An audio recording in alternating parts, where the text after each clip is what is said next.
SADHGURU'S teachings.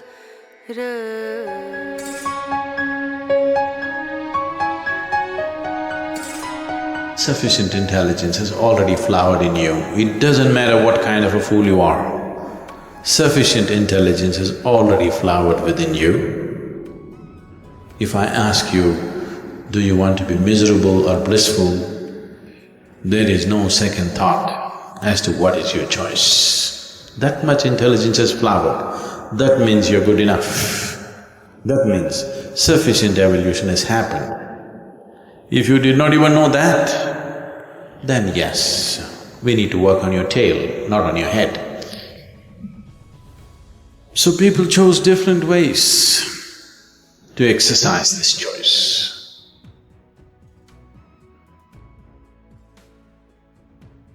The different means that were used are just this. We have been continuously saying this, these are the only choices that you have. You can do it either out of your action, when your action is no more about you, simply doing something. One can know bliss in that, or one can know this out of devotion. When your life itself is no more about you, you're completely absorbed into someone or something, then you can know this. Or your intellect has become absolute choice, your mind has become absolute choice. It takes instructions from you every moment of your life. You have disciplined your mind in such a way, it will not generate one thought that you don't want. Then you can become blissful.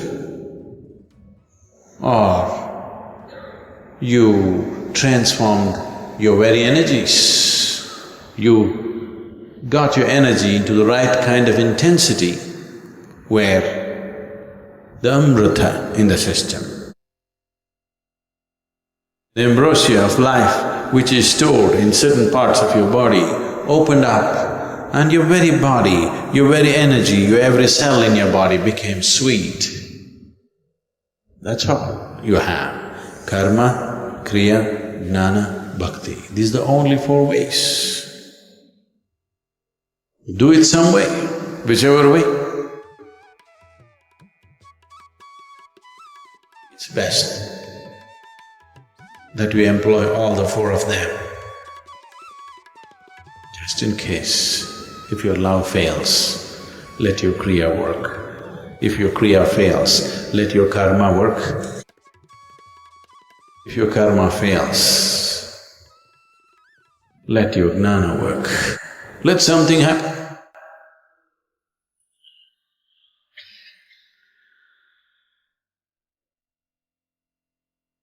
Do not use your intelligence in mediocre ways. It once happened.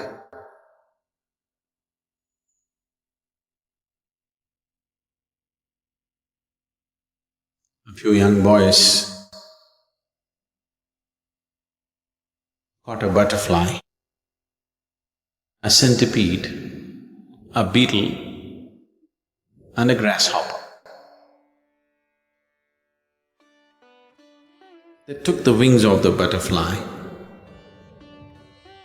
and put it on the centipede,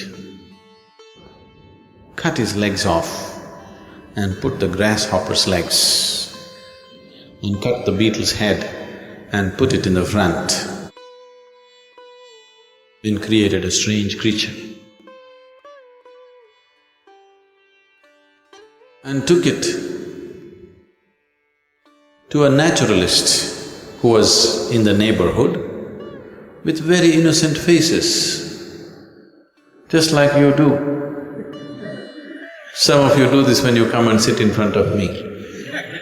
With very innocent faces, they went and presented this to the naturalist and said, "We found this strange insect, please tell us what this is." The naturalist examined it very carefully and said, "Oh, you just got a humbug."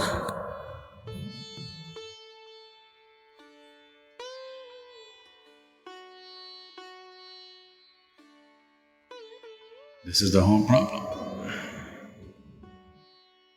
This is the whole problem, that your mind and your intellect is busy creating a humbug. With humbug, you don't get anywhere, okay? If you crawl like a centipede, you may get somewhere. If you hop like a grasshopper, you may hop around, not going very far, but still you may get somewhere. But if you become a humbug, you don't get anywhere. That's the first and foremost thing that you have to get rid of. Why there has been such a significant stress on love is just because of this, because you can get rid of the humbug, that strange creature within you which doesn't fit into any definition, which keeps changing, keeps changing every day. It changes its tack and its tricks on a daily basis. This humbug won't get anywhere, because this is not the work for a naturalist. This is not natural, you know. The humbug that you create within yourself is not natural. It is your nature that you can choose. And if you choose, choice means conscious. If you consciously choose, bliss will be your natural way of being. It is not something that's hanging up in the sky. If you choose, your choice will definitely be blissfulness. That will be your natural way. But this humbug, this creature that you have created, this humbug, you have to deal with it. So what should I do with it? There is nothing to do with the damn thing, because it's made up by you. There's nothing to do, it just needs to be discarded. What is there to deal with it? There's nothing to deal with it. You need to understand this. In the East, if you look back in the history of this Eastern cultures all over Asia, steeped in spiritual processes. Thousands of years ago, when the rest of the world was still behaving like wild animals, they were in heights and peaks of intellect. Even at that time, though they developed music, mathematics, astronomy, cosmology, never ever there has been a subject called psychology. Because whatever kind of humbug you brought in front of an enlightened being, he just discarded it. He never paid attention to it. No, my humbug is different. It doesn't matter. It's your making. There is nothing to examine, it's your making. Whether you add grasshopper's legs or you put elephant's legs to it, what is there to examine? It's a distortion of life. So they never ever developed anything called as psychology or psychiatry because they were not interested in examining your humbug. There is no need to waste time trying to know the humbug, because it is just a false creation. You set your emotions right. Bring some love into your heart. Love is not a relationship. The relationships that people are building are mostly an escape from themselves. If you're alone, most people on this planet cannot be even alone for a day by themselves. Most people, because they have become such humbugs. They cannot be with themselves for an hour, probably they'll go crazy. See, when you're alone, if you suffer loneliness, that means you're in bad company, isn't it? Isn't it so? When you're in bad company, naturally you seek some other company which you think is good company. So most relationships are being formed in the world because people are in bad company when they're with themselves. They want to escape this humbug. To escape this humbug, they're forming a relationship. And they underestimated the other humbug. Generally, most people underestimate the other humbug. This is not happening because you made this being so blissful. Now, you want to share this. If this being has become blissful, relationships will not happen as an escape, as a relief from yourself. A relationship is not a relief from your own humbug. A relationship is an opportunity to share your blissfulness, that is if you've gotten there. Otherwise, it is better you're put in a solitary cell. If you don't know how to be silent, at least suffer the solitary. Because at least you will not humbug the rest of the world. Isn't it a safety measure the world should take? Isn't it the norm in every society? If somebody has an infectious disease, he is quarantined. Is that not a normal thing in any civilized society? No? Isn't it so? Because what is not good for you is definitely not good for anybody. If you are suffering the nonsense of who you are, if you are suffering the humbug that you have created within yourself, at least don't give the bug to others.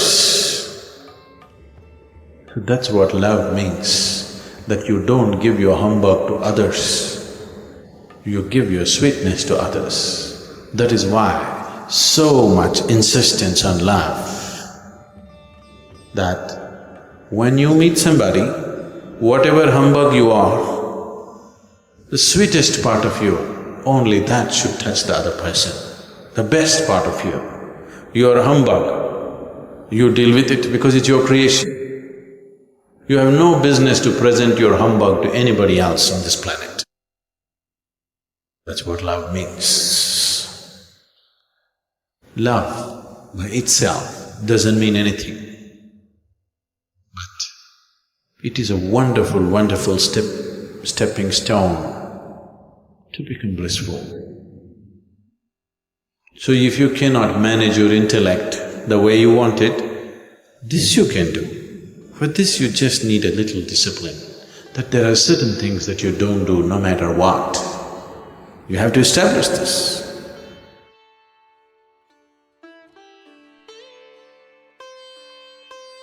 Namaskaram Sadhguru. You said that depending upon how compulsive we are and as per our karma we attract certain situations, or life arranges itself accordingly.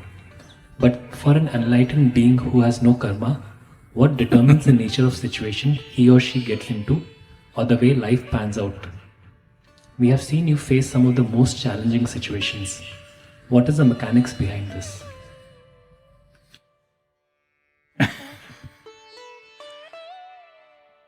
The question should be about you. So, whoever told you an enlightened being does not have karma? An enlightened being has immense karma, much more than others. Yes, because without karma, if you're at a certain level of energy, without a certain weightage of karma, you cannot remain grounded. This is why 90% of the time enlightenment and leaving the body happens at the same time. Because if you do not consciously ground yourself with substantial, weighty kind of karma, then you cannot stick to the body. First thing to understand is that karma is not some negative trash. It's only because of karma you are who you are. When we say karma, we're talking about layers and layers of memory which makes you who you are. There is evolutionary memory which makes you a human being. Suppose your body lost its evolutionary memory, well, you may start crawling because you are a human being not by knowledge, by a huge amount of evolutionary memory invested in every cell in your body, which makes you be human. You have seen when we do certain programs which are connected to getting into or putting our fingers into deep levels of karma like samyama, certain people start crawling, certain people start doing things. This is simply because we are sinking certain things deep inside, it's touching their evolutionary karma and things are happening. Well, there is an immense amount of karma, starting from the evolutionary or even before, the elemental karma is there, we will not go into it, it's too complex. But you understand the evolutionary karma.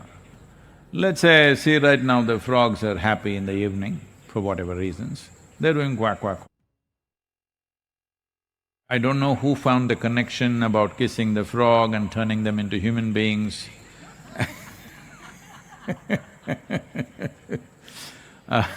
all those things, but suppose you lost your evolutionary karma and somewhere around amphibious life, somewhere around a frog, you stopped. After that, what memory you had is gone. Suddenly, you may be a princess, but you will turn into a frog. Yes? Because it's this memory which is so invested in every cell in your body, which gives you a human form and a sense of being human being. So who you are, essentially, the shape and form of you is just karma, because it's memory. Like this, there are many levels of it, I will not go into all of it. Now, there is a genetic karma. Because of that, you have a particular kind of nose, a particular kind of a skin, particular behavioral aspects, certain amount of capabilities and incapabilities. Genetic karma is there. After that, your own stuff is there. Articulate, inarticulate, and now conscious karma. Now, karma is not a negative thing if you know how to use it. But if you do not become conscious enough to use it, then it runs like a software. Let us say there is a software on the computer you use or the phone that you use. I think computers are gone. Only a few people seem to be using computers, everybody is only this. So, phone is a computer in a way. So, whatever software that is on it, well, whatever work you're doing, let's say every 11 seconds, I'm choosing that number intentionally, every 11 seconds you will do boom, boom, doom. Every 11 seconds it's good boom, boom, doom. Believe me, after a few months, you yourself will start doing every 11 seconds boom, boom, doom. Yes, you will. But the software is only in the phone. But if it keeps on doing it every day, see right now the chant is going on around the ashram, some of you, why is it going on all the time? But slowly, unknowingly, yoga, yoga that's how it is. We are programming you towards liberation. Many people and you yourself may be programming yourself to bondage. Because a whole lot of people are always trying to build bonds with something or the other, because they think only by tying themselves to something or somebody, they will feel safe. If you have a bond, with age, it becomes bondage. No, I'm just playing with you. But all bonds, unconsciously developed, and unconsciously it exists with you, become bondages. Well, bonds are like, a sailor will throw an anchor in a place so that there, in case there is a small storm, the boat doesn't go away somewhere, so you put an anchor. It's a very good thing if you want to be safe in one place. But you are in a damn boat because you want to sail. So if you keep on putting 5, 10 anchors, obviously you will be safe, but you will never sail. So you have to make up your mind, you want to sail or you want to be safe. So, you have seen me go through all kinds of situations, all kinds I don't know who's asking this question, how does he know what all I go through? Too many things, all kinds of rubbish, lots of wonderful things also, lots of absolutely wonderful things. But lots of trash also comes my way. Well, what's his name? What's his real name? Nishant? Shashank. So no, Shashank has been very closely around me to see all the nonsense that comes my way. Anyway, if Shashank is well informed because he has access to somebody around me, or he's just reading it in the news, all the nonsense. Unfortunately, in the news, only the nonsense they're reporting. All the wonderful things that happens to me, they don't usually report. That's their cut.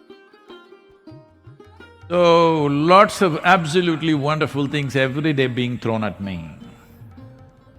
If nobody throws anything, anyway I sit very wonderful wherever I am. But some trash also comes my way. Well, the trash is coming not simply because when you have nothing to lose and nothing to gain, you can do whatever you want. Either you can go sit in a mountain cave, simply blissed out, or you can get active in the world, you can do many things. You can be somewhat active, somewhat withdrawn, or all out active, depends. What's your choice? My choice has been shaped by the needs in the world, not by my whim. Till I consecrated Dhyanalinga,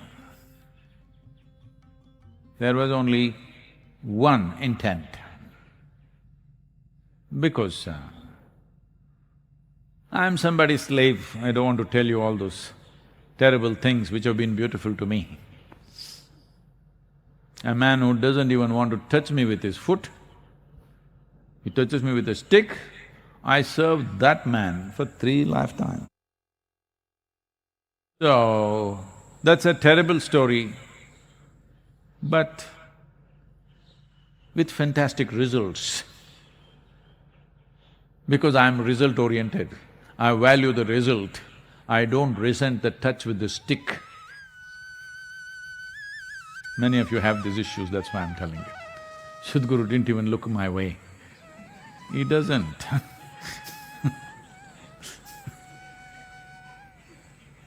So,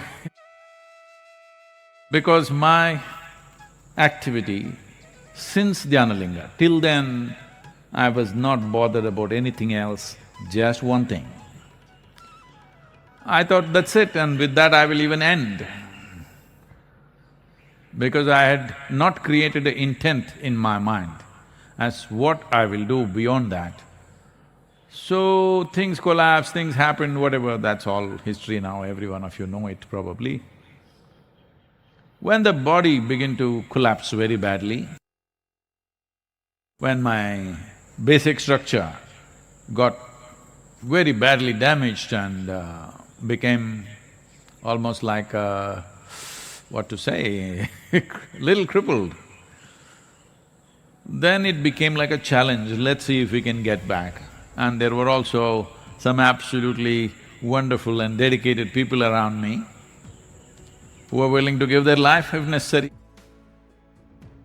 So for their sake and also as a challenge, if we can really build back the system, we took up certain things and started working, which is another kind of karma. Well, those of you who have seen me since 99, that is 1999, because a whole lot of millennials who do not know there was a 20th century, you know.